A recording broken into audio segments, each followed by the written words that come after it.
Welcome welcome welcome. स्वागत है आपका एक और नई वीडियो में। कुछ कमेंट्स पढ़ रहा हूँ, उस पर विचार रखूँगा मैं अपने। नितिन कुमार बोल रहे हैं, भाई आपने कहा कि जो आदमी बहुत टॉर्चर झेलता है वो या तो मर जाता है या आपके जैसा बन जाता है, तो यकीन मानो आपने ना शादी की और ना ही अपंग बच्चा को संभाला और ना ही कोई बड़ी बीमारी झेली और ना ही वकील डॉक्टर के चक्कर लगाए, तब भी आप कहते हैं कि आपने टॉर्चर झेला। असली टॉर्चर तो आप जानते ही नहीं हैं। देखो, टॉर्चर झेलने का मतलब ये नहीं कि सारी चीज़ें पर्सनली मेरे साथ हुई हों, या फिर मैं जो ये बात जो समझाने के लिए मैंने बोली होगी टॉर्चर वाली बात, उसमें वो चीज़ रिलाई करूँगी। बाकी सबके टॉर्चर अलग अलग होते हैं। ज़रूरी नहीं कि जो आप ये बता रहे हो कि ये वाले होते हैं तो ये ही होंगे, ये भी हैं। सबके अपने अपने जीवन के अलग अलग होते हैं, वो किसी भी चीज़ में महसूस करे। किसी को अपनी जीभ नाक पे लगाना वो स्ट्रगल लग सकता है, किसी को कुछ स्ट्रगल लग सकता है। समझ गए ना मतलब?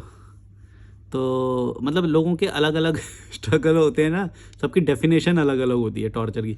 तो आपका पॉइंट ऑफ व्यू तो मैं समझ गया, लेकिन जो मैं समझाना चाह रहा हूँ आप उस चीज़ को पकड़े नहीं।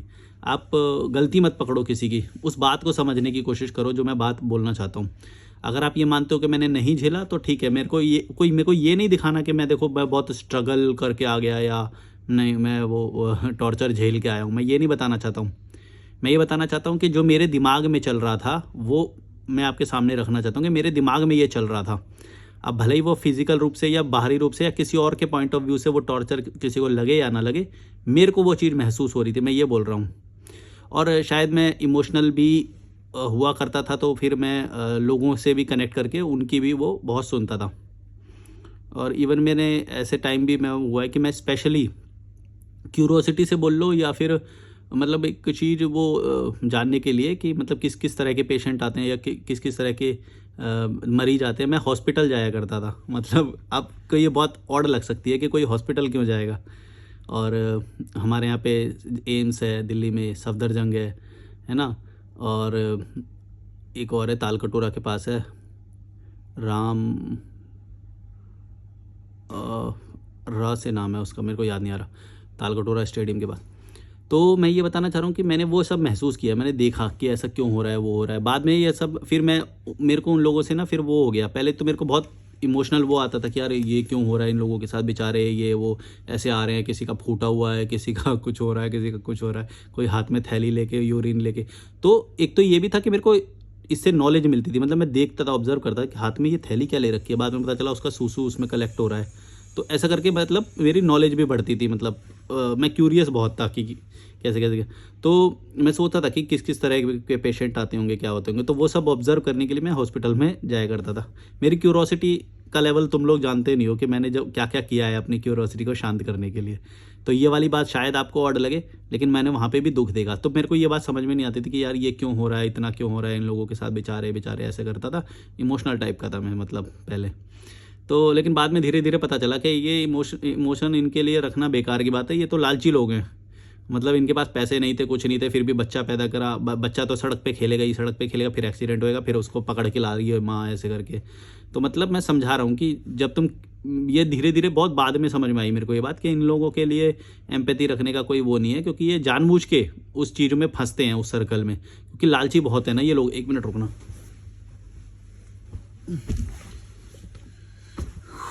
क्योंकि जो लालची है ना वो दुख को अट्रैक्ट करेगा अपने आप अपने पास। तो जो भी दुखी है फिर मेरे को बाद में उससे बल्कि घिन आने लग गई कि यार ये दुखी क्यों है इंसान, ये तो अपनी मर्जी से हो रहा है, ये खुश रह सकता है। क्योंकि बहुत ही रेयर ऐसा होगा कि आपको दुख पहुंचाने के लिए प्रकृति ने कोशिश करी। प्रकृति कभी कोशिश नहीं करती है, प्रकृति में कुछ नहीं है। तो यदि आप ऐसे सिटी की तरफ जा रहे हो जहाँ पे एग्रेशन है, तो फिर वहाँ पे वो सब होएगा ही। यदि आप ऐसी जगह के पास जा रहे हो जहाँ पे ज़्यादा गाड़ियाँ चल रही हैं, है ना, पोल्यूशन है, या फिर कुछ होने के चांस हैं, तो फिर वो आपके साथ होना वो है। अब जैसे मैं इस कमरे में हूँ ना, मोस्ट प्रोबेबल है कि यहाँ पे मेरे को कुछ नहीं होएगा, तो मैं शांति से यहाँ पे रहना पसंद करता हूँ। आप भी देखते हो कि मेरी वीडियो ज़्यादातर यहीं से ही आती है। फिर जब मैं मॉर्निंग वॉक करने जाता हूँ तब कम भीड़ होती है, कम लोग होते हैं, कम गाड़ियाँ होती हैं। ये सारी चीज़ें मैं कॉन्शियसली अवॉइड कर रहा हूँ, मतलब नहीं, अनकॉन्शियसली अवॉइड कर रहा हूँ, क्योंकि मैं ये सारी चीज़ें वैसे समझता हूँ। मतलब अंदर से, कि भाई जब लोग होंगे वो होंगे तो एग्रेशन हो गई। हालांकि बहुत कम, यहाँ पे है ही नहीं, मतलब बहुत कम, रेयरली ऐसा होता है जब वो कीड़े मकोड़े लोग आ जाते हैं तब यहाँ पे लड़ाइयाँ होती हैं वरना अदरवाइज़ यहाँ के लोग थोड़ा ठीक है ना, क्योंकि वो समाजदारी और इन सब से दूर है ना। जहाँ पे समाज रहता है फिर वो भी वो ऐसे ही होते। मैं क्या बोल रहा था, मैं भूल गया।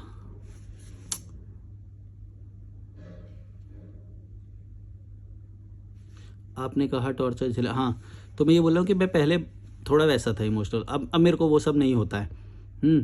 तो उस वक्त मैंने ये सब देखा झेला, और बिना फालतू के मैनिपुलेट करते हैं पेरेंट्स और इमोशनल ब्लैकमेल करते हैं, है ना। और क्योंकि ऐसी जगह से पढ़ाई करी तो कम्युनिकेशन स्किल्स नहीं है, बढ़िया डिग्री भी नहीं मिली, सरकारी स्कूल से पढ़े हैं तो कॉन्फिडेंस भी नहीं है।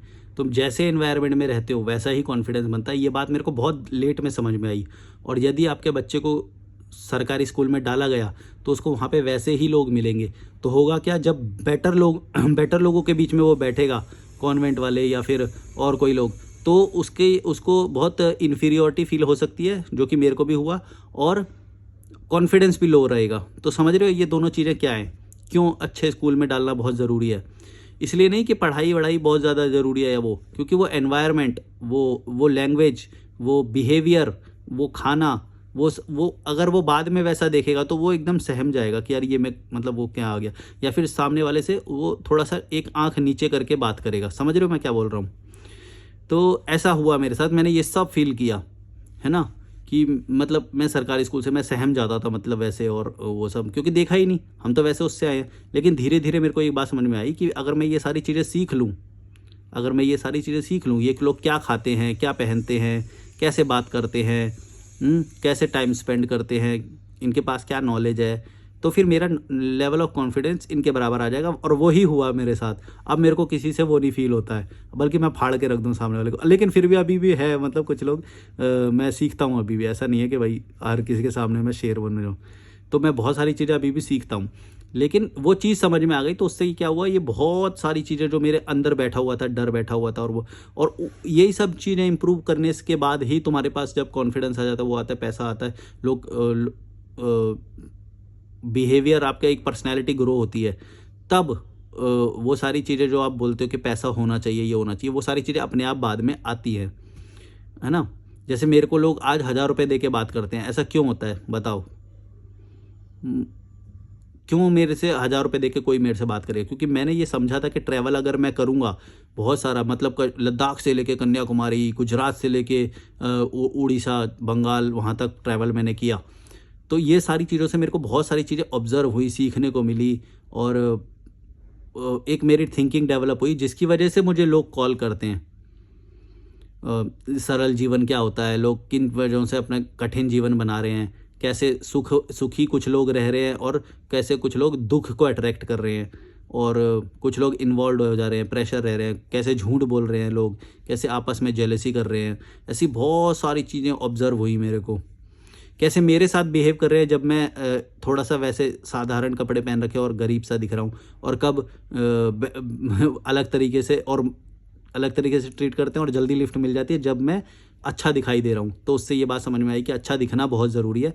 लोग आपको वैसे ही परसीव करते हैं जैसे आप दिखाई दे रहे हो, तो अच्छा दिखना बहुत ज़रूरी है in terms of outer personality, और कॉन्फिडेंस ऑन फेस, यानी कि आँखों के आसपास होता है फेस कॉन्फिडेंस। और तुम्हारे जो प्रोडक्ट्स हैं, जो तुम प्रोडक्ट्स कैरी कर रहे हो, तो वो सारी चीज़ें जितनी बेटर होगी, सामने वाला उस आपको वैसे ही वो करेगा, और आपके अंदर भी कॉन्फिडेंस आएगा उस चीज़ से। तो मैंने ये नोटिस किया, और मैंने ये सारी चीज़ें सीखी धीरे धीरे, बहुत लेट सीखी मैंने ये सारी चीज़ें। तो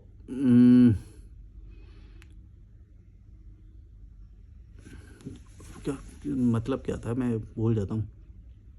हाँ, अपंग बच्चा नहीं संभाला, ये नहीं करा, लेकिन मैंने ये सब चीज़ें ऑब्ज़र्व करी। मैंने मेरा बच्चा पैदा नहीं हुआ अपंग, मतलब डिसेबल, लेकिन मैं जब हॉस्पिटल गया, उन लोगों को ऑब्ज़र्व कर रहा हूँ, बैठ रहा हूँ, देख रहा हूँ कि ऐसा ऐसा हो रहा है, ऐसा ऐसा हो रहा है। तो मैंने वो सारी चीज़ें ऑब्ज़र्व करी, मैंने वो सीखी कि इसने क्या सोच के बच्चा पैदा किया होगा। इसने तो सोचा होगा हेल्दी बच्चा पैदा होएगा, लेकिन इसका ये हो गया, यानी कि पॉसिबिलिटी। यहाँ से मैं ये समझ गया कि भाई पॉसिबिलिटी तो तुम नहीं जानते, तुम तो बच्चा पैदा करने निकल गए, तुम तो जानते नहीं क्या होएगा तुम्हारे साथ। एक रीज़न ये भी है। तो यहीं से ही वो सारी चीज़ें डेवलप हुई मेरी कि भाई तुमको तो पता ही नहीं तुम्हारे साथ क्या होने वाला है आगे, और हो गया तो तुम उसे बैकआउट नहीं कर सकते, तुम्हारे पास कोई रास्ता नहीं है बैकआउट करने का।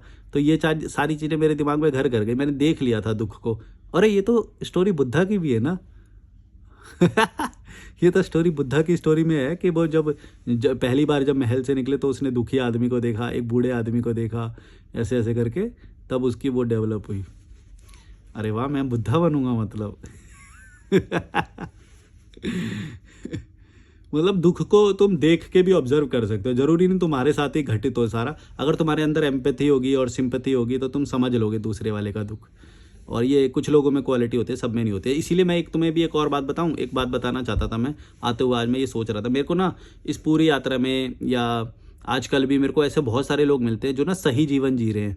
तो मैं उनको पूछता हूँ कि क्या तुम भी वीडियो बनाओगे, तुमको भी वीडियो बनानी चाहिए, क्योंकि तुम्हारे पास बहुत सारी लर्निंग्स हैं और तुमने बहुत सारे ऐसे स्टेप्स लिए हैं जो लोग नहीं ले रहे हैं। जैसे मैंने लिए तो मैं तो यूट्यूब पे बता रहा हूँ, है ना। अगर वो लोग भी तुमको बताएंगे तो तुमको मेरे जैसा एक और लॉजिकल मलिक मिल जाएगा, मतलब कोई भी व्यक्ति, तो तुमको और लोग मिलेंगे, तो तुम्हारे पास और ज़्यादा रेफरेंस होंगे। लेकिन वो लोग वीडियो नहीं बनाते, पता है क्यों? वो बोलते हैं कि नहीं नहीं हमें कुछ नहीं पड़ी है। मतलब कि इसका मतलब ये हुआ कि उनको एम्पैथी नहीं है दूसरे के प्रति, मतलब कोई और जीवन जी रहा है, हमें क्या लेना देना, वो छोड़ो। लेकिन मेरे को थोड़ा सा लगता है कि अगर मैंने वो सब सहा है या वो क्या, अगर मैं वीडियो बनाता हूँ तो कुछ लोगों को वो बात समझ में आ जाती है और वो जल्दी ऑब्जर्व कर लेते हैं। वरना तो उन्हें समझ ही नहीं आती ये बात कि वो घिसे जा रहे हैं, उन्हें कुत्ता बनाया जा रहा है, उन्हें नहीं समझ में आती है क्योंकि रेफरेंस नहीं है उनके पास। जब वो मेरा वीडियो देखते हैं, मेरे को देखते हैं, मेरा लाइफस्टाइल देखते हैं, तो उन्हें रेफरेंस समझ में आता है कि यार ये बहुत अच्छी लाइफ जी रहा है और हम नहीं जी रहे हैं, इसका मतलब हम कुछ गलत हो। तो इसी तरह से अगर तुम उन लोगों को देखोगे जो मेरे को इसी यात्रा के दौरान मिल रहे हैं, मिलते हैं, तो तुमको बहुत सारी चीज़ें और ज़्यादा क्लियर होगी। लेकिन वो कभी भी वीडियो नहीं बनाते।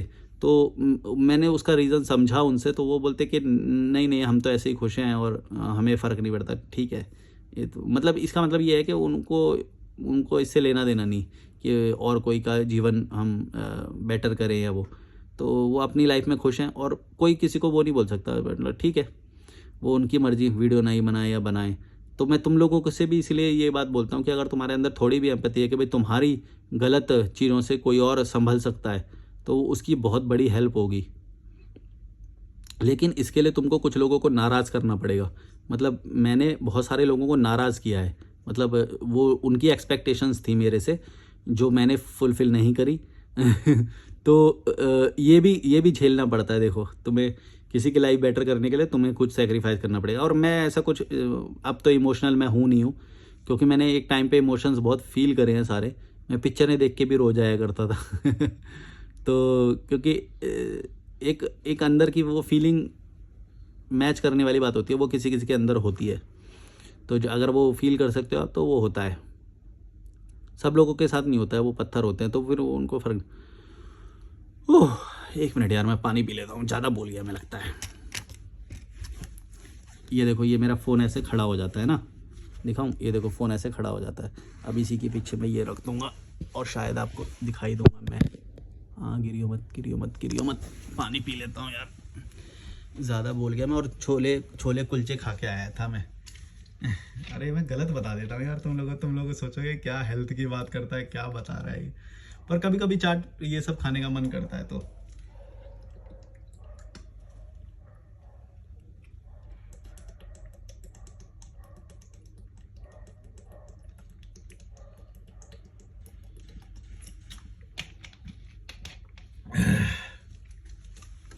वैसे मैं केले खरीद के खाता हूँ। केले यहाँ पे काफ़ी सस्ते, केले मुझे सस्ते पड़ जाते हैं। खीरे, केले, दही, ऐसे ऐसे करके कुछ भी खा लेता हूँ मैं। पर कभी कभी स्वाद का मन करता है, तो ठीक है, इंसान है, धीरे धीरे जाता है स्वाद। तुम लोग सोचते हो कि जो भी चीज़ें मैं छोड़ने को वो बोल रहा हूँ, वो उसका मतलब ये है कि मैं एकदम से छोड़ने को बोला। ऐसे एकदम से नहीं होता है कुछ भी। मैंने इवन घर भी छोड़ा ना अपना, एकदम से नहीं छोड़ा है। 2017 में पहली बार मैं सोलो ट्रिप पे निकला था। 2017 से 2020 तक मैंने ट्रैवल किया और जॉब के साथ किया। फिर 2020 से 2024 तक मैंने घर पे आता जाता रहता था, ट्रैवल भी करता था, घर पे भी आता जाता रहता था। फिर अब 2024 में मैंने परमानेंटली घर छोड़ दिया है। अब मुझे नहीं लगता कि मैं जाऊंगा घर पे वापस, और मैं जाना नहीं चाहता। लेकिन एक आध बार ऐसे साल में चला गया या वो हो गया, तो शायद किसी काम की वजह से। तो मैं किसी भी चीज़ के लिए स्ट्रिक्ट नहीं हूँ कि अब मैं घर से निकल गया, अब मैं घर पे नहीं जाऊँगा। ऐसा मैं किसी भी चीज़ के लिए स्ट्रिक्ट नहीं हूँ। जो मेरा मन कर, मैं तो सीधा बोलता हूँ भाई, जो मेरा मन करेगा वो मैं करूँगा, अपनी ही बात से पलटूंगा। और बोलो, कई लोग बोलते हैं कि तू तो अपनी बात से पलट गया, दोगला, ये वो। भाई मैं तो बोल रहा हूँ कि मेरा जो मन करेगा मैं वो करूँगा। अभी मन नहीं कर रहा है घर जाने का तो नहीं जा रहा हूँ। कभी भी ना लोगों की नज़र में ऐसे अच्छा बनने की कोशिश मत करना। लोग ना ज़्यादा सोचते हैं कि भाई इसको दबा लेंगे इससे। मेरे को दबा के दिखाओ घंटा, मैं तो खुद ही बोलता हूँ मैं नंगा हूँ। भाड़ में जाओ, लालची बोलो, दोगला बोलो, हैं, ठगने वाला ठग्गू बोलो, कुछ भी बोलो, मेरे को वह फ़र्क नहीं पड़ता मेरे को। तुम क्या हो मेरे सामने, कीड़े मकोड़ों। और ऐसा ही एटीट्यूड तुम भी रखना जीवन में। तुमको कोई कुछ बोले ना, सीधा बोलना, हाँ जा हैं, तुम हमको क्या दे रहे हो कि तुम्हारी नज़र में हम अच्छे बने। जो समझना है समझो। किसी को इतनी वैल्यू मत दो कि तुमको प्रूव करना पड़े किसी की नज़र में कि देखो देखो, नहीं नहीं नहीं, हमको ऐसा मत बोलो, हमें ऐसा मत समझो। अरे समझो, तुम्हें जूता चाटो तुम मेरा। जो समझना है समझो, दूर रहो, ब्लॉक कर दो, वरना मैं ब्लॉक कर दूंगा। अरे यार, सवाल का जवाब रह जाता है। मैं क्या बोल रहा था, मेरे को पता नहीं। मेरे ख्याल से मैंने सारी बात बोल दिया इससे तो रिलेटेड। लियो विजन 2 बोल रहे हैं, ऋषिकेश घूमने के लिए कितने बजट चाहिए इफ़ हम आश्रम में स्टे करें तो? मैं देखो आश्रम में रुकने वाला मैं सजेस्ट नहीं करता। देखो हाँ, ये भी हो सकता है कि शुरुआत में तुम्हारे पास पैसे कम हो या वो हो, लेकिन फिर भी आश्रम में पैसे नहीं लगेंगे ऐसा तो है नहीं। ये ज़्यादा सस्ता है, जो हॉस्टल वगैरह में रुकते हैं ना, ये बहुत सस्ता है। मैं यहाँ पे 170 रुपये पर डे पे करता हूँ। अभी अभी पे करके आया हूँ। 10 बजे से पहले मैं पे कर देता हूँ डेली। तो ऑनलाइन बुकिंग मार देता हूँ और फिर यहाँ पे कर देता हूँ हर दिन। तो ये ज़्यादा सस्ता है। हॉस्टल में रुकना, अगर आप ऐसे बेड वगैरह में रुकना ये सब पसंद करते हो तो मेरे को तो काफ़ी सही लगता है। और ये रूम भी अभी खाली है तो मेरे लिए तो सही है। और एक और चीज़ बता रहा था मैं, हाँ, ये जो आश्रम है ना, हमेशा नहीं ये देखना कि किस क्वालिटी के लोग वहाँ पे आ रहे हैं। मैं सिर्फ आश्रम को नहीं बोला, कहीं पे भी तुम घूमने जा रहे हो, तुम खाने जा रहे हो, तुम्हें वहाँ पे बैठना है, तुम्हें बाजार है या फिर वो बाजार है, किस क्वालिटी के वहाँ पे लोग आ रहे हैं उससे तुम्हारी, वरना क्योंकि थिंकिंग और ऑरा डेवलप होता है उससे। जिस क्वालिटी के लोगों के बीच में तुम रहोगे, मतलब कीड़े मकोड़ों के बीच में रहोगे, जो झुंड में आते हैं वैसे के बीच में रहोगे, हैं, और 10-10 रुपए के लिए लड़ाई करते हैं वैसे लोगों के बीच में रहोगे। समझ रहे हो मैं क्या बोल रहा तो तुम्हारी थिंकिंग वैसी बनेगी, तुम्हारे सबकॉन्शियस को वैसा ही सिग्नल जाएगा कि तुम भी वो ही हो। अगर तुम बेटर होटल में रहोगे या हॉस्टल में रहोगे मेरी तरह, ये साफ़ सुथरा और लोगों के बीच में रहोगे, जहाँ पे स्विमिंग पूल है, जिस प्रॉपर्टी में स्विमिंग पूल होगा ऐसी प्रॉपर्टी में रहोगे, तो तुम्हारी थिंकिंग वैसी बनेगी, डेवलप होगी। वैसे लोग के बीच में रहोगे, उनको ऑब्जर्व करोगे, तो 4 बातें करोगे, तो तुम्हारे ब्रेन को ये सिग्नल जाएगा कि तुम भी वर्थ, मतलब बढ़िया बंदे हो यार, तुम भी ऐसे लोगों के बीच में रहते हो, तो सीख जाओगे धीरे धीरे, मतलब है ना। जो मैंने वो सरकारी स्कूल और कॉन्वेंट स्कूल का उदाहरण दिया था शुरू में, वो सेम चीज़ मैं ये पूरी ज़िंदगी में अप्लाई करता हूँ कि जैसे के बीच में रहोगे तुम्हारा दिमाग वैसे ही सिग्नल देगा और तुम्हारा कॉन्फिडेंस जो आप फेस पे दिखाई देगा वो उसी के अकॉर्डिंग डेवलप होएगा। और कई डिबेट्स हारोगे तुम, कई बार तुम्हें सर भी झुकाना पड़ेगा। कई बार शुरुआत में ऐसा मेरे साथ होता था, मेरे को सब चुप करा देते थे क्योंकि मेरे को डिबेटिंग स्किल्स ज़्यादा नहीं पता थी शायद, और वो सब तो, और वो कुछ भी नया बोलते थे तो फिर मैं उससे ही सीखता था, मैं समर्पण कर देता था। मैं एक बार समर्पण आपने कर दिया ना उस व्यक्ति से, आप बहुत सीख सकते हो। कभी भी आपको कोई लगे फिर ना, वो उससे घृणा मत करना, समर्पण कर देना। जो भी व्यक्ति से आप हार रहे हो, डिबेट हार रहे हो या कुछ भी हार रहे हो, समर्पण कर देना, फिर उससे सीखना कि हाँ यार इसने मेरे को यहाँ पे ये हरा दिया। ये पकड़ के मत बैठ जाना कि अपनी स्टेटमेंट की रक्षा करने में लग जाओ कि मैंने स्टेटमेंट दिया अब तो मैं इसी की रक्षा करूँगा। गलत हो जाएगा, तुम सीख नहीं पाओगे और ईर्ष्या से भरोगे, एक बेकार सा दिन चला जाएगा तुम्हारा, मतलब बेकार वो चला जाएगा। अगर तुम समर्पण कर दोगे अपने आप को कि हाँ इसने मेरे को इस चीज़ में हरा दिया और यहाँ पे ये इसकी ये बात सही थी, फिर तुम उससे बहुत सारी चीज़ें और सीख सकते हो। लोग ये वाली बात समझते नहीं है, ईगो में आ जाते हैं, अल्फागिरी करने लग जाते हैं यहाँ पे। ये चीज़ मैंने बहुत करी है, मैंने लोगों से बहुत सीखा है। जहाँ पे उसने मेरे को लगा मेरे को ये हाँ ओवर पावर कर रहा है और ये मेरे से ज़्यादा बेटर व्यूज़ रखता है इस बात में, तो फिर मैं समर्पण कर देता हूँ। फिर बोलता हूँ हाँ यार तुम्हारी बात सही है, फिर ये ऐसा कैसे होता है, ऐसा कैसे होता है, फिर मैं उससे सीखने लग जाता हूँ।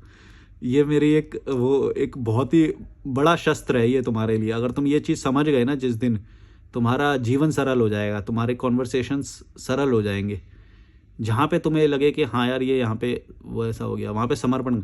और जहाँ पे तुम्हें बेवकूफ़ लग जाए वो इंसान, वहाँ पे उसे दूर हो जाना, या तो उससे ब्लॉक कर देना, क्योंकि वो तुम्हें कुछ नहीं सिखा पाएगा और बिना फालतू की डिबेट करेगा और बकवास करेगा, टाइम बर्बाद करेगा तुम्हारा। मैं क्या बोल रहा था यार, हाँ, कैसे ऑरा में तुम जा रहे हो, ये बात याद रखना। पैसे की ही सारी बात हमेशा नहीं होती है, कुछ पैसे खर्च करने पड़ जाएं सही जगह पे रहने के लिए, तो वो तुम्हारे पर्सनैलिटी को भी ग्रो करेगा, कॉन्फिडेंस को ग्रो करेगा, ये बात भी याद रखना। और जीवन शैली मतलब एक लाइफ स्टाइल है, वो भी सीखोगे तुम सही लोगों के बीच में जाने में। तो ये बातें ज़रूर वो करना। जैसे वो एक किसी पता नहीं अंबानी की या किसकी कहानी है, जो वो बढ़िया 5 स्टार होटल में जाता है सिर्फ ये ऑब्ज़र्व करने के लिए लोग कैसे रहते हैं, क्योंकि वो नहीं रहा होगा उनके बीच में, समझ रहे हो आप। जब आप नहीं रहे, वो तो डेस्टिनी है कि आप पैदा कैसे हुए या किस मोहल्ले में पैदा हुए या कौन से स्कूल में आपको पढ़ाया गया, तब तक आपका कंट्रोल थोड़ी होता है लाइफ पे, ना ही अंडरस्टैंडिंग डेवलप हुई होती है। तो वो तो ऊपर वाले का दिया हुआ है वो सब, है ना, जो भी आपको कंडीशंस मिली। इसके बाद आप जब वो समझ गए तो उसको चेंज करना वो आपके हाथ में है। आप मेरा चैनल देख रहे हो, कोई नॉर्मल बंदा नहीं देख सकता मेरा चैनल, आप मेरा चैनल देख रहे हो, इस तरह से आप क्या डिसाइड करो। वरना रील भी देख सकते हो आप, 30 सेकंड वाले, 15 सेकंड वाले। तो आप ज़िंदगी में क्या बदलाव लाना चाहते हो, ये आपके हाथ में है। एक बेसिक चीज़ें ऊपर वाला दे के भेजेगा, प्रकृति आपको देगी, और बाद में फिर बदलाव आपके ऊपर है कि इमोशनली ब्लैकमेल होके या फिर किसी लालच डर में आके आप वही कीड़े मकोड़े वाली ज़िंदगी जीना चाहते हो, या फिर अपनी इनकम को थोड़े दिन रोक के, मतलब कि जब आप मेरे जैसा स्टेप लोगे ना, इनकम थोड़े दिन के लिए रुक जाएगी, लेकिन डरना नहीं है। तो फिर वो जंप लगेगी एकदम कि अचानक से कोई कहीं पे सेटल हो जाओगे, अचानक से कोई बंदा मिल जाएगा, कोई ऐसी एडवाइस दे देगा, फिर वो जंप लग जाएगी। आप अपने आप को मतलब शाबाशी दोगे कि हाँ ये मैंने सेक्रीफाइस करने का सोचा, जिसकी वजह से मैं ये दूसरे तल पे आ पाया, दूसरा लेवल, स्टैंडर्ड ऑफ लिविंग का हायर लेवल है, कीड़े मकोड़ों से थोड़ा ऊंचा। मतलब 20 लोग काट दिया आज मैंने, ब्लॉक कर दिए, 80 लोग अपने जीवन से काट दिए, ब्लॉक कर दिए। उससे स्टैंडर्ड बढ़ता है, क्वालिटी लोग आपकी सराउंडिंग में रहते हैं। जैसे हम लोग यहाँ पे नीचे खेलते हैं, काफ़ी नए नए लोग मिलते हैं, आज भी मेरे को बहुत सारे लोग मिलते हैं, सिखाते हैं नई नई चीज़ें। हालांकि मेरा जीवन बेस्ट है, मैं अपने आप में राजा हूँ, लेकिन फिर भी आप सारी लाइफ तो देख नहीं सकते ना। कारपेंटर की लाइफ आप नहीं देख सकते, एक पायलट की लाइफ आप नहीं देख सकते, एक साइकिलिस्ट की लाइफ आप देख नहीं, मतलब जी नहीं सकते कुछ भी, ये सारी चीज़ें।